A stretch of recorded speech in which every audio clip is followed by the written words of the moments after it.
Out of her pinkle lippity-loppity, out of her mousetrap, out came my secreted garden flower of my youth and beauty, and the beast is 6 o'clock in the morning, becomes electric stormy petrol bomb.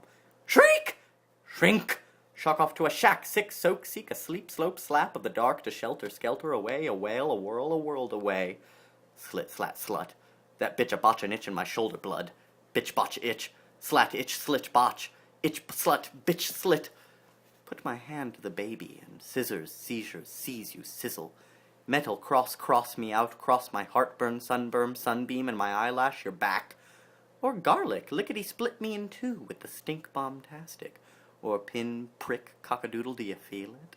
But if the baby has no name, better nick a name. Better old Nick than no name, because then we can have the snap, crackle, pop it to bake and brew and broody more babies and leave them an impossible a gobbling, a no. In times of revolution, reality becomes theatrical. Individuals develop into characters, and history becomes mythology. In essence, life transforms into a literalized fiction. Novels written during the time of revolution appear as surreal, fantastic, and altered versions of reality.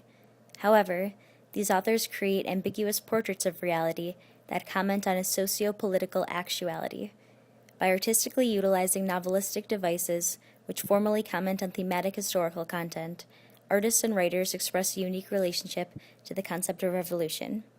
Because revolutions seek to instigate a fundamental change in the political, social, or ideological nature of a nation, writers during times of revolution often artistically mirror this historical alteration within their literature.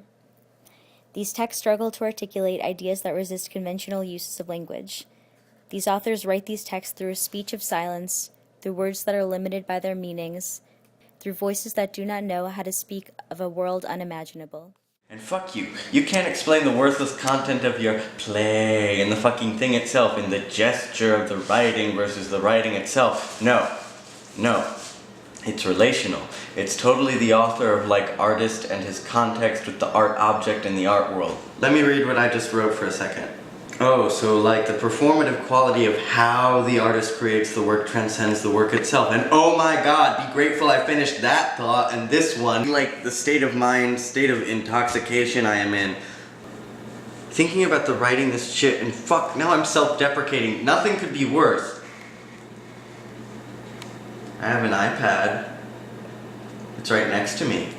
I could be writing this on it, but I'm not. I like my hands. Which reminds me, I'm going to masturbate soon. Yeah, you can never show this to anyone, let alone have it read out loud. Oh, I forgot the book. Look at it. I still have to figure stuff out. Can you go back there? Mm-hmm. So do you see what it's about? Let's see. Oh, yeah, you can go like one step further that way. This is fun.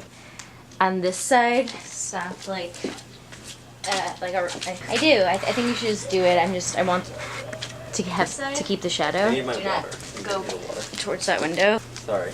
It's just my mouth keeps getting dry. No, it's fine. It's just like the sun. I'm just trying to figure out where's best because there's like a giant shadow right here. It's like, that's here. Can you walk over here and kind of see what it looks like? Mm-hmm. Yeah, like stop. Yeah. I'm sorry. Like stop right there usually. No, it's okay. Yeah, that's there. Yeah.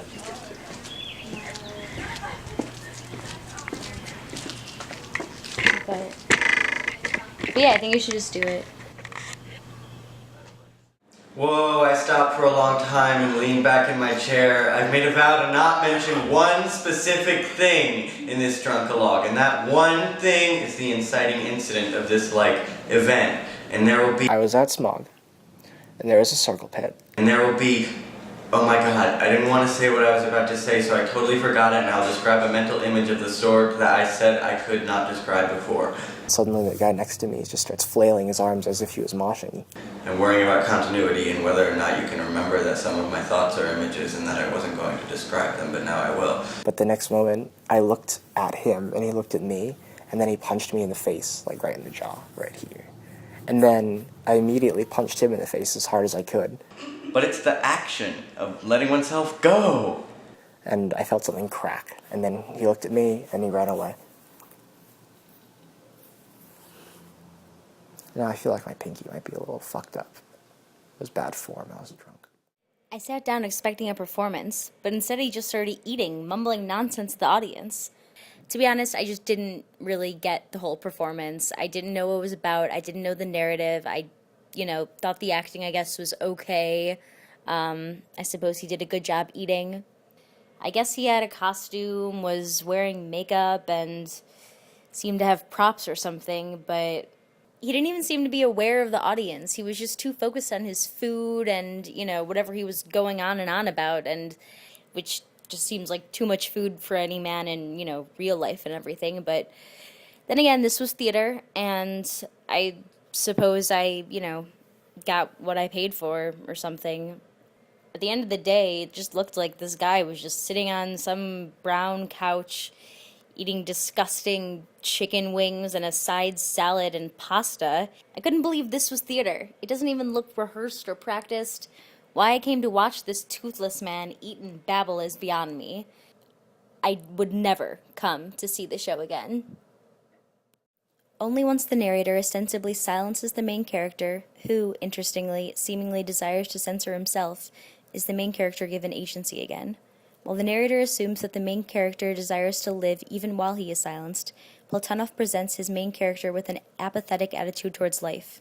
By failing to provide either a reason for why the characters should keep living or a method for how they can continue to exist, the narrative voice represents the failure of the Soviet regime to account for the lives of its citizens. Because the language of the narrator is intentionally in opposition to the content of what is being narrated, Platonov creates an uncertain understanding of the main events in his text. In this way, the plot of Platonov's text is subordinated to the inability to articulate the narrative. Ultimately, Platonov's work suggests that nothing came of the catastrophe of revolution. So then you'd know, you'd seen the proof, that things would always be as they had always been, that nothing came of catastrophe, that chaos invokes stasis. I don't know. This is just sort of difficult for me, because I feel like, why do you have to doubt my ability to have a conversation? It's weird. It's not just because the camera's there, like, I can talk to you. You have to talk back, though. Say something.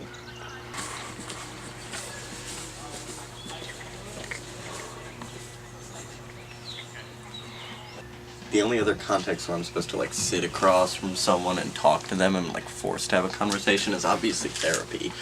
And you're not my therapist. Why do you always have to be in so much control, Eve? Have you? All the time. Honestly, no. I'm just trying to I'm just trying to be performative while talking to you. Whoa, there is a truck just driving across the hill. And I do this when I'm in public. I just sort of be looking for cute guys and hideous people.